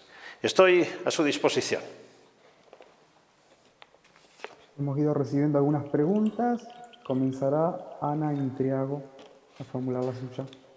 Necesito que me pongáis el zoom en pantalla. Ahí está. Gracias. Buenos días. Bueno, buenos días por acá, buenas tardes por allá. Felicitaciones, profesor Jordi, siempre excelente. Yo tengo una inquietud. Entonces, el derecho a la prueba es absoluto y puede entonces un juez, ¿verdad? Ya sobre los puntos controvertidos, yo no estoy diciendo que va a introducir otro punto, averiguar oficiosamente a ultranza, y eso, eso lo digo yo con ocasión de un proceso en el cual he sido parte, ¿no? Que en este momento, claro, está a opinión de la Corte Nacional. Más allá o más acá, que si fuera a ser, que si vaya a ser aceptado como casación, es bastante discutible. A mí me quedó sonando esto que según la parte, pues los jueces nos excedimos, y estoy hablando concretamente de una prueba de ADN de una señora de 68 años que ha pedido pues que se investigue quién es su padre. Y claro, nosotros ordenamos oficiosamente una exhumación. El asunto es bastante largo, bueno, no teníamos prueba apta, no apta porque no la de primera instancia pues estaba bastante deficiente, y la parte nos dice, bueno, ustedes se han excedido, señores jueces. Entonces yo sí quisiera un comentario sobre esto. Muchas gracias. Muchísimas gracias a usted. Mire, el estándar de prueba en realidad no dice nada acerca de la cuestión de si es admisible o no es admisible al procedimiento pruebas de oficio. Es decir, si debemos de otorgar a los juzgadores la competencia, la capacidad de ordenar pruebas de juicio, o en cambio esa actividad, esa acción debe estar excluida o debe estar hasta prohibida. No dice nada al respecto, porque el estándar de prueba VERS nos dice cuándo hay prueba suficiente. No nos dice cómo se consigue la prueba, no nos dice cómo hay que hacer si es que no hay suficiente, y entonces si los jueces pueden ordenar pruebas de oficio o no lo pueden hacer, etc. Es un problema distinto, es una regla de decisión. Mientras que, en cambio, las reglas, por ejemplo, sobre la posibilidad o no de que los jueces ordenen pruebas de oficio son reglas que refieren al primer momento, a la conformación del conjunto de elementos de juicio. El estándar de prueba es neutral respecto de esto. Puede operar el estándar de prueba en sistemas, y debería operar en sistemas donde no hay pruebas de oficio, donde no hay posibilidad de ordenar pruebas de oficio, y puede y debería operar en sistemas donde sí hay posibilidad de ordenar pruebas de oficio. En cualquiera de los casos, cuando llegamos al final, tenemos que determinar si hay prueba suficiente para declarar, por ejemplo, que este señor es padre de esta señora. O no hay prueba suficiente y, por tanto, declaramos no probada la paternidad. En cualquiera de esas situaciones necesitamos saber cuándo hay prueba suficiente. Y para saber cuándo hay prueba suficiente necesito el estándar. Pero el estándar no regula, no dice nada sobre si tenemos o no tenemos posibilidad de incorporar pruebas de oficio. Las razones que podemos tener en nuestros sistemas para hacer una cosa u otra, es decir, para diseñar el sistema de un modo que permita que los juzgadores incorporen pruebas no solicitadas por las partes, o bien todo lo contrario, para diseñar el sistema impidiendo que los juzgadores puedan hacer esto, o soluciones intermedias, estableciendo requisitos más o menos exigentes para que los juzgadores puedan hacerlo, son, digo, las razones para hacer esto de un modo o de otro, para optar para alguna de estas cuestiones, son de otro tipo, que no tienen nada que ver con los estándares de prueba. Son razones que tienen que ver con el concepto del dispositivo, es decir, el alcance del principio dispositivo que queremos otorgar. Son razones que tienen que ver con la posibilidad, con los problemas de adquisición de sesgos investigativos por las personas juzgadoras, que nos aconsejarían al menos, cuanto menos, limitar la posibilidad de ordenar pruebas de oficio, etcétera, etcétera. Pero esto nos llevaría ahora tremendamente lejos, y probablemente además las razones que tengamos también dependen de otras cosas, de otras piezas del sistema, ¿no? ¿Cuánto limón le ponemos al plato, quizás también depende de cuánta sal le hayamos puesto, o cuánta sal le queramos poner, quizás depende de cuánto limón le hemos puesto antes, porque si le hemos puesto mucho limón quizás no nos hace falta tanta sal, o al revés. Bueno, estas cosas, me permiten la analogía culinaria, operan también en el proceso. ¿Tienen oportunidad las partes de solicitar prueba en ese momento procesal o solo lo pueden solicitar en un momento inicial del procedimiento? ¿Tiene el juez la posibilidad de indicar a las partes lagunas probatorias, es decir, pruebas faltantes, dándoles oportunidad de presentarlas, o el juez no tiene esa posibilidad? Es decir, otras piezas del diseño inciden también en si es conveniente o no es conveniente que otorguemos la capacidad a los jueces de ordenar pruebas de oficio y con qué limitaciones. Pero insisto, estas razones son de otro tipo que nada tienen que ver con los estándares de prueba. Seguimos recibiendo preguntas. Ahora tiene la palabra José Francisco Leiva. Le invitamos a activar el video y el audio. Hola, ¿qué tal? Buen día a todos. Saludos desde México. Bueno, mi pregunta va encaminada concretamente a un caso que se ve seguidamente aquí en México, sobre todo con ciertas autoridades fiscales, y es el tema de la prueba fehaciente o exigir a determinados particulares que para acreditar sus pretensiones tengan que demostrar al grado fehaciente determinados hechos, ¿no? Personalmente esta figura no es mi favorita, sobre todo porque se suele usar en un contexto de desigualdad procesal, ¿no? Mientras al particular se le exige estos grados o requisitos de prueba, de acreditar fehacientemente determinados hechos, a la autoridad fiscal, por ejemplo, no se le pide lo mismo, ¿no? Y también para dar un poco más de contexto, supongamos que el particular, para el tema de acreditar que pagó correctamente sus impuestos, exhibe un contrato, ¿no? Que demuestra que realizó una operación comercial con otra persona en una fecha que ahí mismo aparece, ¿no? ¿Qué hace la autoridad fiscal en México muchas veces? Primero que nada, asume la no materialidad o falsedad de esas operaciones, ¿no? Y le empieza a exigir requisitos probatorios muy altos al contribuyente que pretende deducir las operaciones en cuestión, ¿no? Entonces, en ese contexto, independientemente de la inmensidad de pruebas que se puedan ofrecer para demostrar la materialidad de esos servicios, lo que naturalmente se ofrece es el contrato, ¿no? Porque de ahí nace la relación entre las partes, y da detalles de en qué consistieron los servicios, cuándo se debieron cumplir, etcétera. ¿Qué suelen decir las autoridades y muchas veces respaldar los tribunales? Si no tenemos una fecha cierta sobre tu contrato que exhibiste, el mismo no puede ser valorado realmente más que como un mero indicio, y por indicio quiero decir que están minimizando extremadamente la prueba, ¿no? Entonces, en México, ¿cuáles son, según los tribunales y las autoridades, no necesariamente según la ley, el estándar para que haya una fecha cierta y fehaciente de cuándo se realizó ese contrato? Bueno, acuden a cierto cuerpo normativo, el Código Civil Federal, a una figura que es para la transmisión de obligaciones que no es aplicable al momento de celebración de los contratos, porque ahí se crean las obligaciones, no se cambia, digamos, los sujetos de derecho, y dice que habrá fecha cierta cuando se pasa ante la fe de un fedatario público en ejercicio de su profesión, se muera alguna de las partes, y bueno, conste en el testamento de una de estas la existencia de ese contrato, y a partir de esa fecha se tiene la fecha cierta, y la otra es que sea inscrito en el registro público de la propiedad, ¿no? Donde ahí nada más se inscriben actos que crean, modifican, transfieren o extinguen cuestiones relacionadas nada más con bienes inmuebles, ¿no? No necesariamente una relación comercial donde es la prestación de un servicio.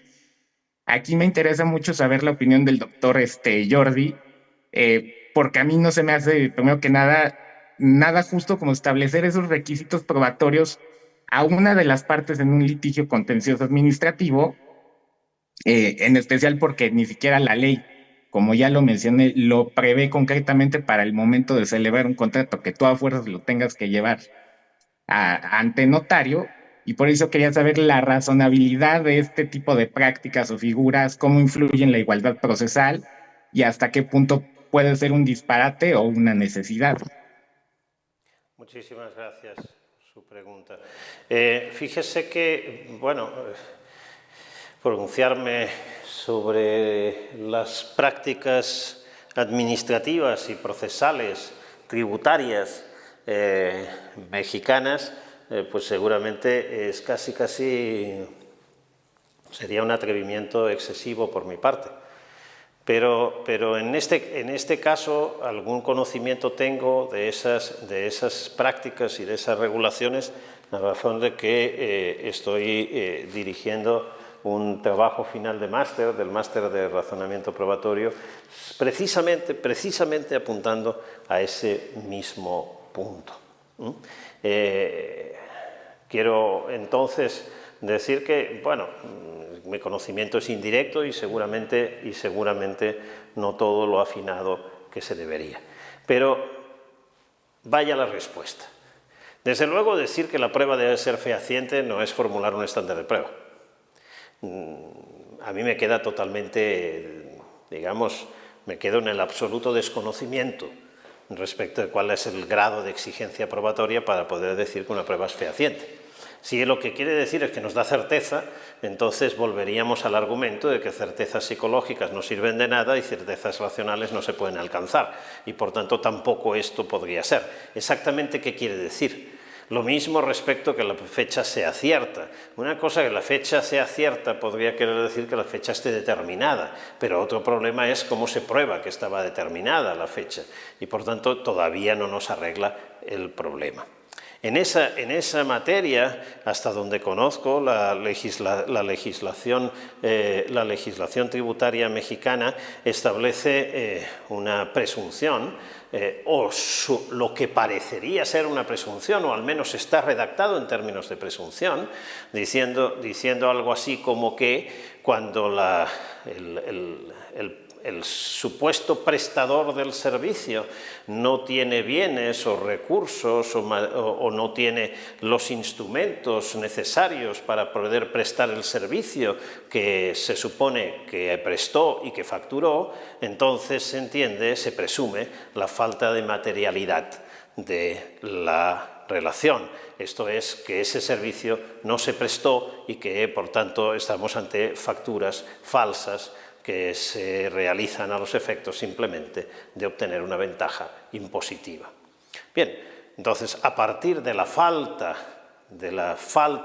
de medios o de un domicilio desconocido, creo también que se dice por ahí, a partir de la falta de medios para prestar el servicio, se presume la falta de materialidad, es decir, la inexistencia de la operación. Bien, ya. Bueno, varias cosas hay que comentar aquí. La primera de ellas es si esta es una presunción o no es una presunción. Pero todavía asumiendo que esta sea una presunción, es decir, que esta regla establezca genuinamente una presunción, entonces una presunción juris tantum que dice que si no hay recursos suficientes, para hacerlo simple, entonces se presume la falta de materialidad, salvo prueba en contrario. Entonces, si esto funciona como una presunción, la administración tributaria tiene la carga de probar el hecho base, es decir, la falta de recursos. Y no puede simplemente afirmarla trasladando la carga de la prueba a la parte contraria, en este caso al contribuyente. Y además alzándole el estándar de prueba para el contribuyente, con lo cual le invierto la carga de la prueba y además se la hago muy difícil. Simplemente es la administración tributaria la que tiene que aportar al expediente elementos de juicio suficientes que permitan probar el hecho base de esa presunción, es decir, la falta de recursos o el domicilio desconocido del prestador de servicios. Y a partir de ahí, entonces operaría el hecho presumido, esto es decir, la falta de materialidad, esto es la inexistencia material de la operación facturada. Pero es salvo prueba en contrario, con lo cual todavía queda indeterminado cuál es la prueba suficiente, cuándo hay prueba suficiente en contrario del hecho presumido. Sin esas cosas, entonces no es posible ni lo que se denomina en teoría de las presunciones una estrategia de bloqueo, esto es mostrar que el hecho base no se cumplió, no está probado, ni una estrategia de derrota de la presunción, esto es mostrar que el hecho presumido, probar que el hecho presumido es falso. Pero incluso hay que discutir si esta regla impone una verdadera presunción o es simplemente una inferencia probatoria. Porque claro, si el prestador de servicios no tiene los recursos para prestar el servicio que ha prestado, si resulta que es una empresa de transportes que factura no sé cuántos millones de pesos porque se supone que está realizando una importante tarea de transportes y resulta que no tiene vehículos, que tampoco tiene vehículos alquilados, que no tiene personal contratado para conducir esos vehículos, es decir, no hay recursos ni materiales ni personales, de ahí puedo inferir, no me hace falta presumir, puedo inferir que el servicio no se prestó, inferir probatoriamente que el servicio no se prestó. Pero claro, es la Administración tributaria la que tiene que probar esa falta de recursos, no se lo puede girar esa carga de la prueba al contribuyente, no se le puede invertir la carga de la prueba imponiéndosela al contribuyente. Y en todo caso, fíjense, eso no se puede hacer porque la emisión de facturas falsas es además constitutivo de delito, lo que querría decir que estamos presumiendo la realización de un delito o que estamos imponiendo a la parte, al ciudadano la carga de la prueba de que no ha cometido un delito sin prueba previa por parte de la Administración. Eso es, por tanto, un montón de problemas que me parece que en este caso de la regulación tributaria mexicana para el problema que usted está mencionando, me parece que deben ser repensados, debe ser mejorada esa legislación, desde luego también la jurisprudencia.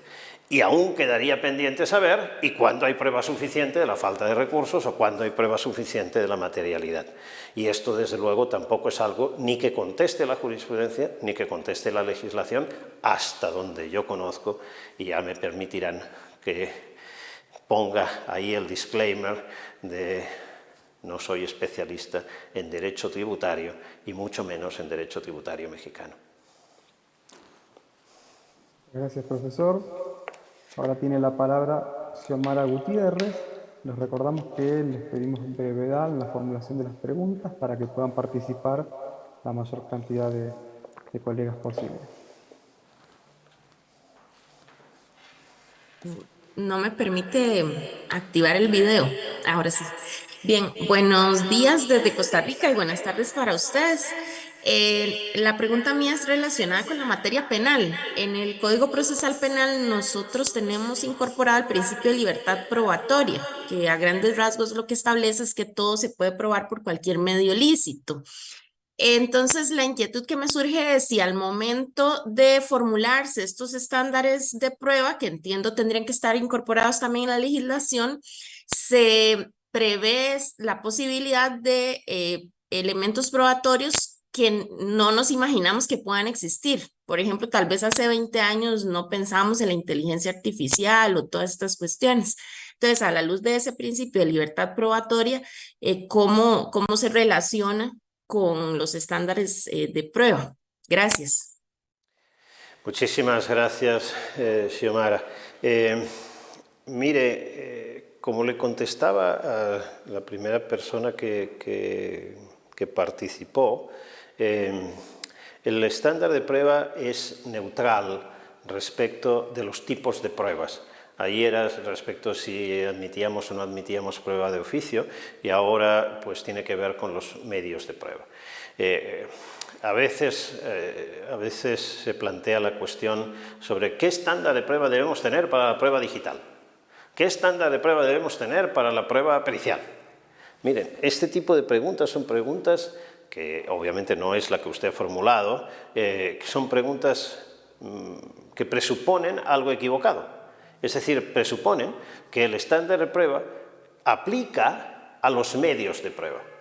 Es decir, aplica a la prueba pericial, tener el estándar de prueba para la prueba digital o para la que fuera.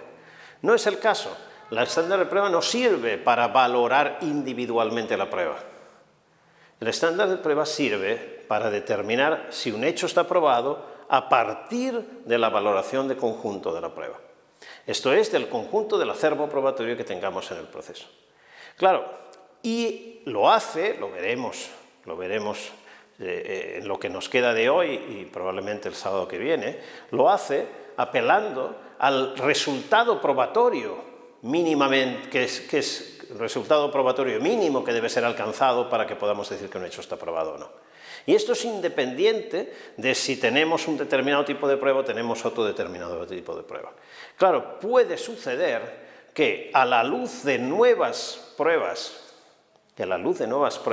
cuando aparece la prueba de ADN, por ejemplo, respecto de cuando no existía ni siquiera, o que nos aparezcan en los próximos años pruebas neurológicas que hoy ni siquiera tenemos, no podemos imaginar, que nos aparezcan pruebas sobre la base de la inteligencia artificial que hoy ni siquiera podemos imaginar, que a la luz de esas nuevas pruebas haya que reevaluar o podamos reevaluar si en los casos en que no teníamos esas pruebas habíamos tenido prueba suficiente. Bueno, y esto es lo que también les señalaba antes de asumir que el razonamiento probatorio es siempre probabilístico. La probabilidad de que sea verdad una determinada hipótesis podemos asignar hoy una cierta probabilidad de que sea verdad esa hipótesis y cuando descubrimos otras pruebas que hoy ni siquiera imaginamos o no disponemos de ellas, nos damos cuenta que la probabilidad asignada era equivocada. Daba el ejemplo antes con la prueba genética. Un avance en la investigación en prueba genética puede hacer que los genetistas mismos digan, hombre, pues mira, ¿sabes qué? Que con lo que hoy sabemos, la asignación de probabilidad o de likelihood ratio que estábamos haciendo era exagerada. Estábamos atribuyendo más probabilidad de la que en realidad había. Y por tanto, quizás considerábamos que se satisfacía el estándar de prueba en el ámbito genético y en cambio no se satisfacía. O en el proceso judicial, gracias a esa prueba considerábamos, y la probabilidad que esa prueba nos aportaba, considerábamos que teníamos prueba suficiente y a la luz de nueva información nos damos cuenta de que no. Por tanto, esas cosas pueden pasar, pero no es el estándar de prueba el que me dice algo sobre qué pruebas pueden ser admitidas o qué pasa si tenemos nuevas pruebas en el futuro. Daremos lugar a una última pregunta. Estamos recibiendo muchas preguntas y nos disculpamos desde ya por quienes no le podemos dar la palabra. Tiene la palabra ahora Luis Sebastián Giorgetti.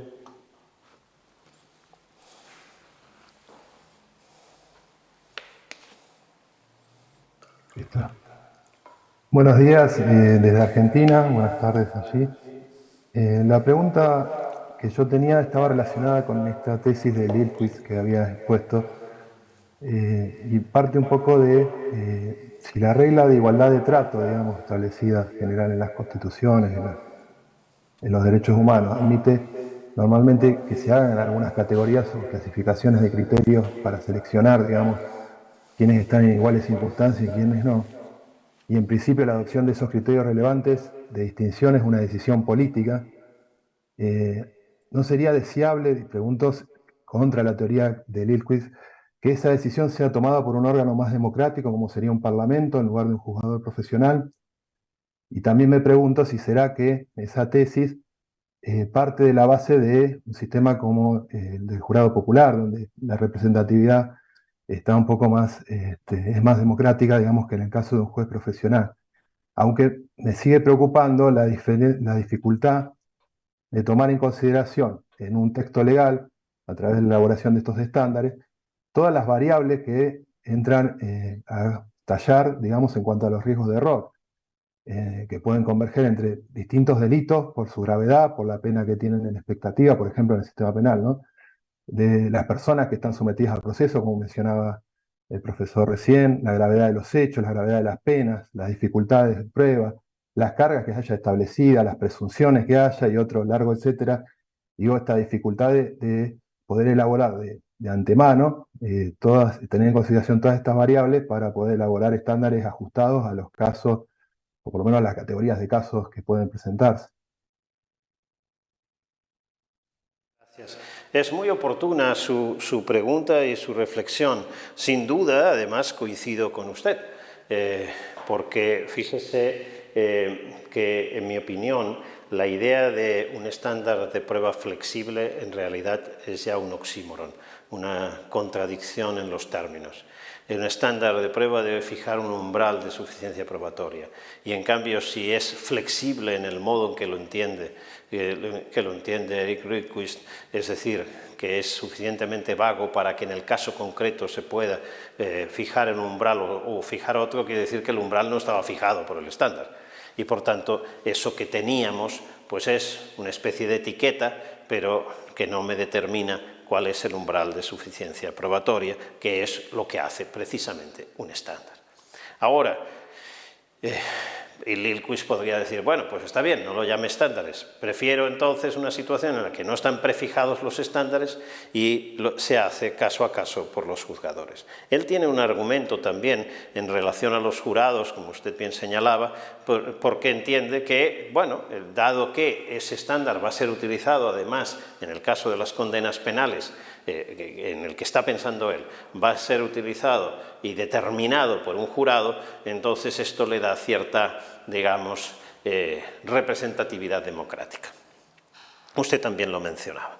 Bueno, aquí me parece que también hay cuestiones que se pueden discutir muy seriamente. Yo, desde luego, no creo que haya ningún tipo de fundamentación democrática en una decisión que está tomada por X número de personas que han sido seleccionadas, en principio, por un sorteo y después de lo cual filtradas por las partes. No creo que tengan ningún tipo de representatividad democrática, o se pueda pensar que un sorteo da a X número de personas una representatividad democrática de la sociedad. Por lo tanto, el fundamento democrático del jurado yo lo pondría directamente en cuestión. Y desde luego no podemos pensar que la asignación de la distribución del riesgo probatorio que va a formular ese jurado se corresponde con la distribución del riesgo probatorio que hubiese realizado la sociedad si es que la sociedad en su conjunto hubiese sido preguntada por ello. Eso tampoco me parece. Y tampoco podemos ni siquiera saber cuál es la asignación del riesgo probatorio que hizo el jurado, porque la deliberación del jurado se produce en la black box, es decir, es secreta y además tampoco motivan. Por tanto, me parece que lo que nos propone Rydquist es más bien un auto de fe que otra cosa. Creo, como usted bien ha señalado, que el estándar de prueba debería estar en la legislación procesal y, por tanto, no solo que la fuente del derecho del estándar de prueba debería ser la ley, sino que además la autoridad que lo imita debería ser el legislador. Creo que ahí sí, en sistemas democráticos, podemos apelar a una legitimación democrática, la legitimación democrática que tenga el legislador por haber sido elegido por los ciudadanos. Pero en todo caso, sobre la cuestión competencial de quién debería formular el estándar de prueba, me pronunciaré también más adelante, así que volveré sobre ello en la siguiente exposición.